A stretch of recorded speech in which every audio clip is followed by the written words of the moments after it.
Hello students, so today we'll study about second generations of computer.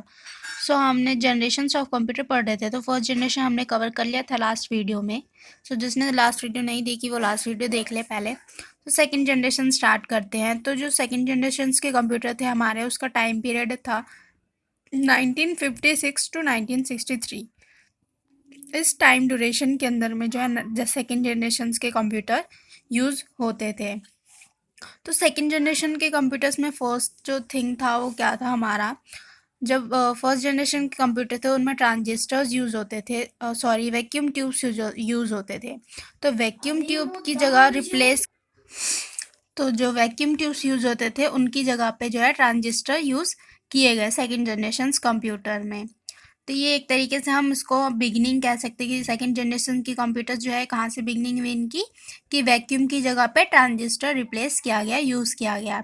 Transistor जो क्या था वो हमारा इनएक्सपेंसिव डिवाइस था, मतलब कि जो वैक्यूम ट्यूब थे उनसे सस्ते थे, लेस एक्सपेंसिव थे और छोटे भी थे, साइज़ में भी उनसे छोटे थे. और जो उनकी हीट प्रोडक्टिविटी थी, प्रोड्यूस होता था, जैसे मशीन वर्क करते हैं तो हीट प्रोड्यूस होता है, तो उसमें जो है वो एज कंपैरिजन वैक्यूम ट्यूब्स के कम था, ट्रांजिस्टर में कम हीट प्रोड्यूस होती थी.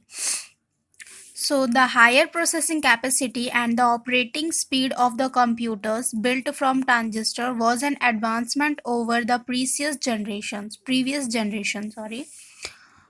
तो क्या था कि जो उसकी प्रोसेसिंग कैपेसिटी और स्पीड जो थी, ऑपरेटिंग स्पीड, वो ट्रांजिस्टर के लगाने से वो जो है और भी ज़्यादा एडवांस हो गई, बढ़ गई. रिलायबिलिटी जो है उसकी और ज़्यादा इन्हेंस हो गई प्रीवियस जनरेशन से. जो फर्स्ट जनरेशन के कंप्यूटर थे हमारे, उनसे ज़्यादा जो है वो एडवांस में हो गई सेकेंड जनरेशन के कंप्यूटर्स ट्रांजिस्टर के यूज़ से. तो इसके एडवांटेजेस क्या है, एडवांटेजेस के पॉइंट्स है. फर्स्टली तो क्या हो गया कि मोर रिलायबल हो गया, क्योंकि जो उसकी स्पीड बढ़ गई, उसकी प्रोसेसिंग कैपेसिटी बढ़ गई, तो उसकी वजह से जो है वो काफ़ी ज़्यादा रिलायबल हो गया. पोर्टेबिलिटी बेटर हो गई, क्योंकि जो उसका साइज़ था ट्रांजिस्टर का वो छोटा था एज कंपैरिजन वैक्यूम ट्यूब्स.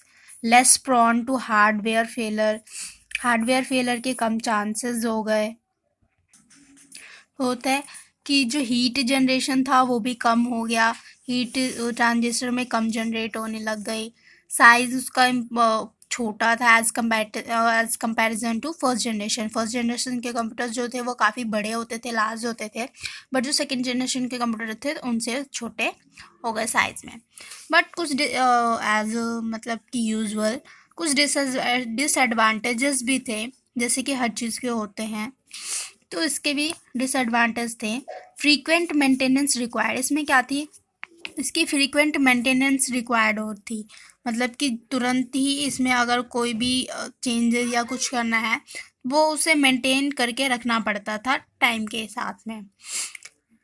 मतलब कि प्रॉपर मेंटेनेंस पीरियड जो था ये इसका छोटा था, कि उस पर को टाइम पे ही मेंटेन करके रखना पड़ता था. एयर कंडीशनिंग रिक्वायर्ड, उसमें एयर कंडीशनिंग रिक्वायर्ड थी, क्योंकि हीट प्रोड्यूस तो वो भी कर रहा था, as a comparison first generation से कम था, बट हीट प्रोड्यूस तो कर रहा था वो भी, तो इसके लिए भी एयर कंडीशनर, ताकि मशीन अच्छे से वर्क करे. Manual assembly of individual component into a functionary unit was required, जो उसकी एक इंडिविजुअल कंपोनेंट के लिए मैनुअल असेंबली की ज़रूरत होती थी. जैसे कि फंक्शनरी यूनिट जो है वो रिक्वायर्ड होती थी. जो उसकी मैनुअल असेंबली होती थी एक कंपोनेंट के लिए, वो एक फंक्शनरी यूनिट में होती थी. जैसे कि आप एग्जांपल है सेकेंड जनरेशन के, example of computer of this generation are IBM 70, 1410, Atlas, ICL 901. तो ये क्या थे, एग्जांपल है सेकेंड जनरेशन ऑफ कंप्यूटर्स के. सो नेक्स्ट है हमारा थर्ड जनरेशन जो है हम नेक्स्ट वीडियो में पढ़ेंगे. सो आज के लिए इतना ही. Thank you so much.